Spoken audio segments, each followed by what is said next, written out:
મિત્રો, અત્યારે તમે જે જોવો છો એ અત્યારે અમે જિલ્લા કાર્યાલય ઉપર છીએ.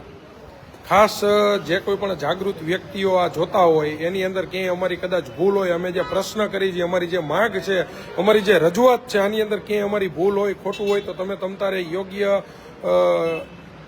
અમને સલાહ સૂચન કે જે કંઈ પણ વસ્તુ આપવાની થતી હોય તમે અમને આપી શકો છો. બરાબર. હવે અત્યારે અમારી જે માગણી અત્યારે તમે જે જોવો છો એ આવાસ યોજના, આજથી 2 દિવસ પહેલા મેં એક લાઈવ કરેલું હતું. આવાસ યોજનાની અંદર 608 મકાનો જે બનાવેલા છે, 608 મકાનોના જે લાભાર્થીઓ જે રહ્યા એને છેલ્લા 9 વર્ષથી આ કોઈ લાભ મળેલ નથી. બરાબર.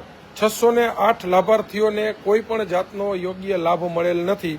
અને એમના માટે થઈને જ્યારે આજે મુખ્યમંત્રી આપણા આંગણે પધારવાના હોય, મતલબ કે મુખ્યમંત્રી જ્યારે મોરબી પધારતા હોય, તો અમારી એક એવી જાગૃત નાગરિક અને આમ આદમી પાર્ટીના આગેવાનને નેતાના નાતે મારી એક ફરજ બને છે કે મારા મોરબીની અંદર કોઈ ગરીબ માણસ અને છતનો આશરો ન મળ્યો હોય અને એમની યોગ્ય લડાઈ કરવી પડે તો એમની લડાઈ મારે લડવી જોઈએ.